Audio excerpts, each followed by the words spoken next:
Hi,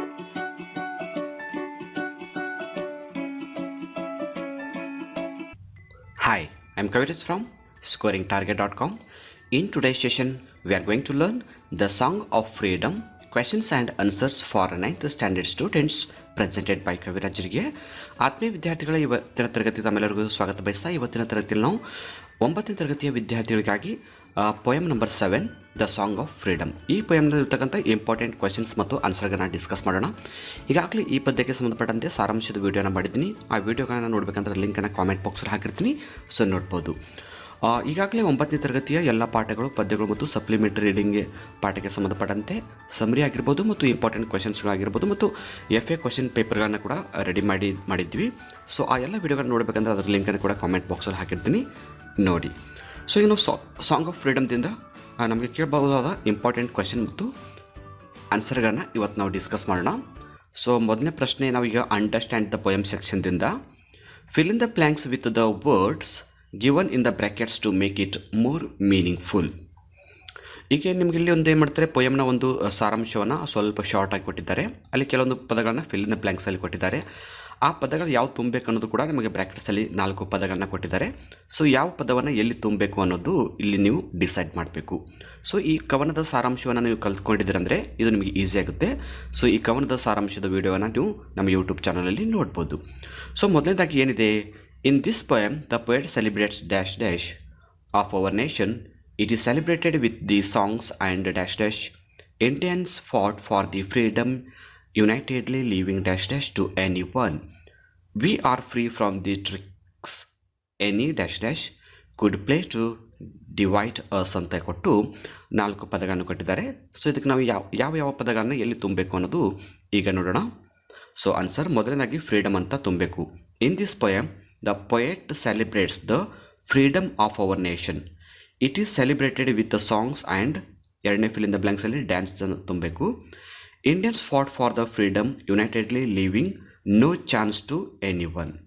We are free from the tricks any trickers could play to divide us.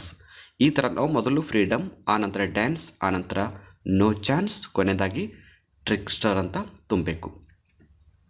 Okay, ಮುಂದಿನ ಪ್ರಶ್ನೆ ನೋಡೋಣ. ಒಂಥರ ಇದು ಎಕ್ಸ್ಟ್ರಾಕ್ಟ್ ಪ್ರಶ್ನೆ ಇದಾಗಿದೆ.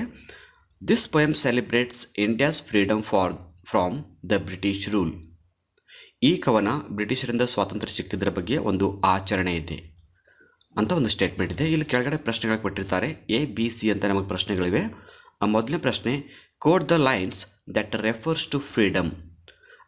ಈ ಕವನದ ಯಾವ ಸಾಲು ಫ್ರೀಡಮನ್ನು ಸೂಚಿಸುತ್ತೆ, ನಮ್ಮ ದೇಶಕ್ಕೆ ಸ್ವಾತಂತ್ರ್ಯ ಸಿಕ್ಕಿದೆ ಅಂತಕ್ಕಂಥ ಒಂದು ಅರ್ಥವನ್ನು ಸೂಚಿಸ್ತಕ್ಕಂಥ ಒಂದು ಸಾಲನ್ನು ಬರೀರಿ ಅಂತ ಒಂದು ಪ್ರಶ್ನೆ ಇದೆ. So answer, for blissful freedom and freedom is our universal speech. So ಇಲ್ಲಿ ಈ 2 ಸೆಂಟೆನ್ಸ್ಗಳನ್ನ ನೋಡಿದಾಗ ನಮ್ಗೆ ಗೊತ್ತಾಗುತ್ತೆ ನಮ್ಮ ದೇಶಕ್ಕೆ ಸ್ವಾತಂತ್ರ್ಯ ಸಿಕ್ಕಿದೆ ಅನ್ನೋದು ಒಂದು ಅರ್ಥವನ್ನು ಈ ಪದಗಳು, ಈ ಸಾಲುಗಳು ಕೊಡುತ್ತೆ.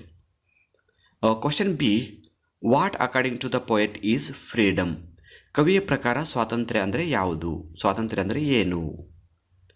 According to poet freedom is our universal speech. So ಕವಿಯ ಪ್ರಕಾರ ಸ್ವಾತಂತ್ರ್ಯ ಅಂದರೆ ವಾಕ್ ಸ್ವಾತಂತ್ರ್ಯ ಅಥವಾ ಮಾತನಾಡುವ ಸ್ವಾತಂತ್ರ್ಯ ಅಂತ ಅರ್ಥ ಕೊಡುತ್ತೆ. Question C, how does he want to celebrate it. So ನಮ್ಮ ದೇಶಕ್ಕೆ ಸಿಕ್ಕಂಥ ಸ್ವಾತಂತ್ರ್ಯವನ್ನು ಯಾವ ಥರ ನಾವು ಸೆಲೆಬ್ರೇಟ್ ಮಾಡಬೇಕು, ಯಾವ ಥರ ಆಚರಣೆಯನ್ನು ಮಾಡಬೇಕು ಅಂತ ಕವಿ ಹೇಳ್ತಾ ಇದ್ದಾರೆ. ಸೊ ಸ್ವಾತಂತ್ರ್ಯವನ್ನು ಯಾವ ಥರ ಆಚರಣೆ ಮಾಡಬೇಕು? The poet wanted to celebrate it with songs and dance. So ಕವಿ ನಮ್ಮ ದೇಶಕ್ಕೆ ಸಿಕ್ಕ ಸ್ವಾತಂತ್ರ್ಯವನ್ನು ಹಾಡುಗಳ ಮೂಲಕ ಮತ್ತು ಡ್ಯಾನ್ಸ್ ಮೂಲಕ ಆಚರಿಸಬೇಕು ಅಂತ ಹೇಳ್ತಾ ಇದ್ದಾರೆ.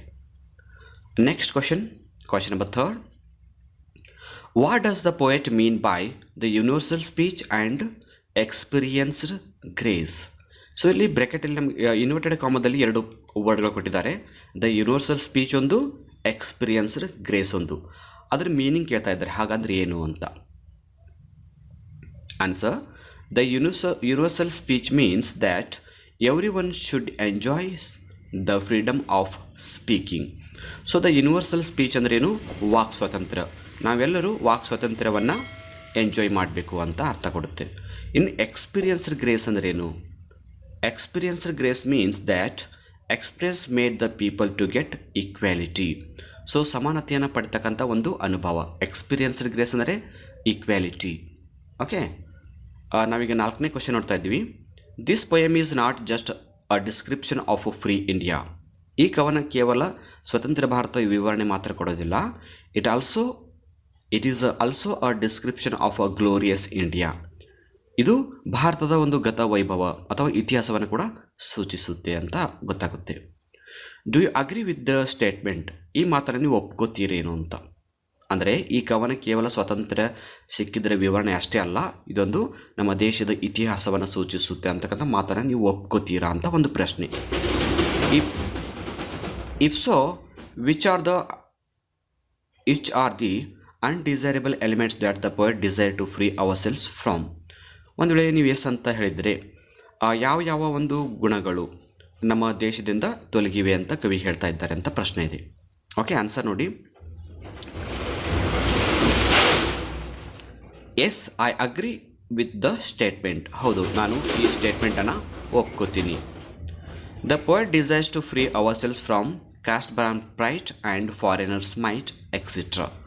ಸೊ ಈ ಕವಿ ಈ ಕವನದಲ್ಲಿ ಏನು ಬಯಸ್ತಾ ಇದ್ದಾರೆ ಅಂದರೆ, ನಮ್ಮ ದೇಶ ಈ ಜಾತಿ ಒಂದು ವೈಭವದಿಂದ ಮತ್ತು ವಿದೇಶಿಗರ ಕಪಿಮುಷ್ಟಿಯಿಂದ ದೂರ ಆಗಿದೆ ಅಂತ ಕವಿಯಲ್ಲಿ ಹೇಳ್ತಾ ಇದ್ದಾರೆ. Okay, move to the next question. Question number 5. What differences do you see between the India visualized by the poet and the present one? So ಕವಿ ಕಂಡಂಥ ಭಾರತ ಮತ್ತು ಈಗಿನ ಭಾರತ ಮಧ್ಯೆ ಯಾವ ವ್ಯತ್ಯಾಸ ಇವೆ ಅಂತ ಪ್ರಶ್ನೆ. ಕವಿ ಕಂಡಂಥ ಭಾರತ ಮತ್ತು ಪ್ರೆಸೆಂಟ್ ಈಗ ನಮ್ಮ ದೇಶ ಯಾವ ಥರ ಪರಿಸ್ಥಿತಿಯಲ್ಲಿದೆ ಅಂತಕ್ಕಂಥದ್ದು ಇಲ್ಲಿ ಡಿಫ್ರೆನ್ಸನ್ನು ಬರೀಬೇಕು. ಓಕೆ, ಆನ್ಸರ್ ನೋಡಿ.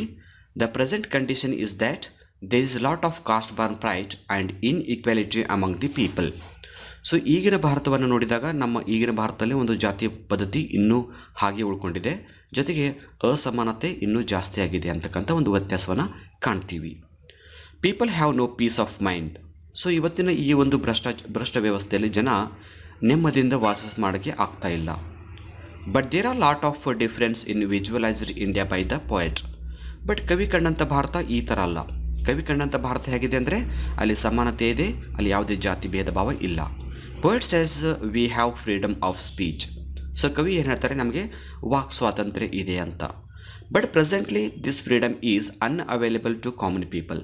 ಬಟ್ ಈ ವಾಕ್ ಸ್ವಾತಂತ್ರ್ಯ ಅನ್ನೋದು ಇವತ್ತು ಜನಸಾಮಾನ್ಯರಿಗೆ ಕೆಲವೊಂದು ಸಮಯದಲ್ಲಿ ಸಿಗ್ತಾ ಇಲ್ಲ ಅಂತಕ್ಕಂಥ ಒಂದು ವ್ಯತ್ಯಾಸವನ್ನು ನಾವಿಲ್ಲಿ ಕಾಣ್ತೀವಿ.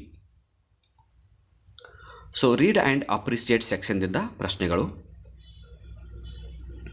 ಮೊದಲನೇ question. What images or pictures can you visualize when you read the following lines? You can draw or mime or dramatize the action suggested in these lines.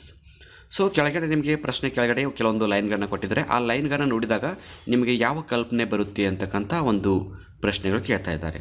So ಆ ಲೈನ್ಗಳು ಯಾವುವು? ಮೊದಲನೇ ಲೈನ್ ಏನಿದೆ, this is the hour of song and dance. ಈ ಒಂದು ಸಮಯ ಹಾಡು ಮತ್ತು ನೃತ್ಯ ಮಾಡ್ತಕ್ಕಂಥ ಸಮಯ. ಸೊ ಈ ಸೆಂಟೆನ್ಸ್ ಕೇಳಿದಾಗ ನಿಮಗೆ ಯಾವ ಒಂದು ಕಲ್ಪನೆ ಬರುತ್ತೆ ಅಂತಕ್ಕಂಥ ಒಂದು ಆನ್ಸರನ್ನು ಬರೀಬೇಕು. Answer, picture of a dance on the happy moment of freedom. So ಸ್ವಾತಂತ್ರ್ಯ ಸಿಕ್ಕಾಗ ಜನ ಎಷ್ಟು ಸಂತೋಷದಿಂದ ಕುಣಿದು ಕುಪ್ಪಳಿಸಿದ್ರು ಅಂತಕ್ಕಂಥ ಒಂದು ದೃಶ್ಯವನ್ನು ನಾನು ಇಮ್ಯಾಜಿನ್ ಮಾಡ್ಕೋತೀನಿ. Question B. We will blow the ಕಾಂಚ್ of victory. ನಾವು ಯಶಸ್ಸಿನ ಒಂದು ಶಂಖವನ್ನು ಊದಬೇಕು ಅಂತ. ಸೊ ಇದು ಯಾವ ಒಂದು ಕಲ್ಪನೆ ಕೊಡುತ್ತೆ ಅಂದರೆ, we can enjoy with pride of win over British. ಬ್ರಿಟಿಷರ ಮೇಲೆ ನಾವು ಗೆಲುವು ಸಾಧಿಸೋದ್ರ ಬಗ್ಗೆ ನಾವು ಎಂಜಾಯ್ ಮಾಡಬೇಕು ಅಂತಕ್ಕಂಥ ಒಂದು ಕಲ್ಪನೆಯನ್ನು ಈ ಸಾಲು ಸೂಚಿಸುತ್ತೆ ಅಂತ. Question C. ನಾವು ಲೈ ಆ್ಯಂಡ್ ಡಿಸೈಟ್ ಆರ್ ಡೆಡ್. ಲೈ ಅಂದರೆ ಸುಳ್ಳು, ಡಿಸೈಟ್ ಅಂದರೆ ಮೋಸ ಅಥವಾ ವಂಚನೆ. ಈಗ ಸುಳ್ಳು ಮತ್ತು ಮೋಸ ವಂಚನೆಗಳೆಲ್ಲ ಸತ್ತು ಹೋಗಿವೆ ಅಂತ ಒಂದು ಸೆಂಟೆನ್ಸ್ ಇದೆ. ಸೊ ಈ ಸೆಂಟೆನ್ಸ್ ನೋಡಿದಾಗ ನಮ್ಗೆ ಏನು ಅನಿಸುತ್ತೆ, ವಿ ಕ್ಯಾನ್ ಡ್ರಾಮ್ಯಾಟಿಕ್ ಇಟ್. ಇದನ್ನು ಡ್ರಾಮಾ ಮೂಲಕ ನಾವು ವ್ಯಕ್ತಪಡಿಸ್ಬೋದು. Question D. Honour to the ploughmen and the worker. ಶ್ರಮಿಕರಿಗೆ ಮತ್ತು ರೈತರಿಗೆ ನಾವು ಗೌರವವನ್ನು ಸಲ್ಲಿಸಬೇಕು. ಪ್ಲೋಗ್ಮೆನ್ ಅಂದರೆ ರೈತರು. A salute to farmers and labours. So ಈ ಸೆಂಟೆನ್ಸ್ ನೋಡಿದಾಗ ನಮಗೆ ಏನು ಅನಿಸುತ್ತೆ, ರೈತರಿಗೆ ಮತ್ತು ಕಾರ್ಮಿಕರಿಗೆ ನಾವು ಸ್ಯಾಲ್ಯೂಟನ್ನು ಕೊಡಬೇಕು ಅಂತ ನಮಗೆ ಅನಿಸುತ್ತೆ. ನೆಕ್ಸ್ಟ್ ಕ್ವೆಶನ್, ಇದು ಕೊನೆಯ ಪ್ರಶ್ನೆ ಇದೆ. Look at stanza 2. Which words are repeated. ಈ ಕವನದ ಎರಡನೇ ಸ್ಟಾಂಜಾವನ್ನು ಓದ್ಕೋಬೇಕು. ಆ ಎರಡನೇ ಸ್ಟಾನ್ಸಲ್ಲಿ ಯಾವ ಪದಗಳು ರಿಪೀಟ್ ಆಗಿವೆ ಅಂತ ಪ್ರಶ್ನೆ. What effect does this repetition have on the reader? So ಈ ಥರ ರಿಪಿಟೇಷನ್ ಮಾಡೋದ್ರಿಂದ ಓದುಗರ ಮೇಲೆ ಯಾವ ಪ್ರಭಾವನ ಬೀರ್ತಾ ಇದೆ ಅಂತ ಪ್ರಶ್ನೆ. Answer, the words gone is repeated. So ಎರಡನೇ ಸ್ಟಾನ್ಸದಲ್ಲಿ ಗಾನ್ ಅಂತಕ್ಕಂಥ ಪದಗಳು ರಿಪೀಟ್ ಆಗಿವೆ, ನೀವು ಪೋಯಮಲ್ಲಿ ನೋಡ್ಬೋದು. It is use to emphasise the past evil effects and oppressive rule of British has now gone. So ಈ ಗಾನ್ ಅಂತಕ್ಕಂಥ ವರ್ಡ್ ರಿಪೀಟ್ ಮಾಡೋದ್ರಿಂದ ಓದುಗರ ಮೇಲೆ ಯಾವ ಪ್ರಭಾವ ಬೀರ್ತದೆ ಅಂದರೆ ಈ ಎಲ್ಲ ದುಷ್ಟ ಒಂದು ಪರಿಣಾಮಗಳು ಅಥವಾ ಬ್ರಿಟಿಷರ ಒಂದು ಕೆಟ್ಟ ಆಡಳಿತ ನಮ್ಮ ದೇಶ ತೊಲಗಿ ಹೋಗಿದೆ ಅಂತ ಗೊತ್ತಾಗುತ್ತೆ. ವಿ ಕ್ಯಾನ್ ನಾವು ಎಂಜಾಯ್ ದ ಫ್ರೀಡಮ್. ನಾವೀಗ ಆ ಎಲ್ಲ ನೋವುಗಳನ್ನ ಮರೆತು ಸ್ವಾತಂತ್ರ್ಯವನ್ನು ಎಂಜಾಯ್ ಮಾಡಬೇಕು ಅಂತಕ್ಕಂಥ ಒಂದು ಪ್ರಭಾವವನ್ನು ಓದುಗರ ಮೇಲೆ ಬೀರ್ತಾ ಇದೆ. ಸೊ ಆತ್ಮೀಯ ವಿದ್ಯಾರ್ಥಿಗಳು, ಇಲ್ಲಿವರೆಗೆ ನಾವು ದ ಸಾಂಗ್ ಆಫ್ ಫ್ರೀಡಮ್ ಪೋಯಮ್ದಿಂದ ಎಲ್ಲ ಇಂಪಾರ್ಟೆಂಟ್ ಕ್ವೆಶನ್ಸ್ಗಳನ್ನು ಡಿಸ್ಕಸ್ ಮಾಡಿದ್ದೀವಿ. 9ನೇ ತರಗತಿ ಎಲ್ಲ ನೋಟ್ಸನ್ನು ನೀವು ಪಡ್ಕೋಬೇಕಂದ್ರೆ ಅದರ ಲಿಂಕನ್ನು ಕಾಮೆಂಟ್ ಬಾಕ್ಸಲ್ಲಿ ಹಾಕಿರ್ತೀನಿ. ಸೊ ನೋಡಿ, ಮತ್ತು ಇವತ್ತಿನ ವೀಡಿಯೋ ನಿಮಗೆ ಹೇಗೆ ಅನಿಸ್ತು ಅನ್ನೋದು ನಿಮ್ಮ ಅನಿಸಿಕೆಗಳನ್ನ ಕಾಮೆಂಟ್ ರೂಪದಲ್ಲಿ ಕೊಡಿ. ಈ ವಿಡಿಯೋ ಇಷ್ಟ ಇದ್ದರೆ ಒಂದು ಲೈಕ್ ಮಾಡಿ ಮತ್ತು ನಿಮ್ಮೆಲ್ಲ ಫ್ರೆಂಡ್ಸ್ ಗ್ರೂಪಲ್ಲಿ ಶೇರ್ ಮಾಡ್ಕೊಳ್ಳಿ ಅಂತ ಹೇಳ್ತಾ ಇವತ್ತಿನ ಕ್ಲಾಸನ್ನು ಇಲ್ಲಿಗೆ ಎಂಡ್ ಮಾಡ್ತಾ ಇದ್ದೀವಿ. So thank you all for watching the video. If you like the video, subscribe our channel to get more videos. Thank you all.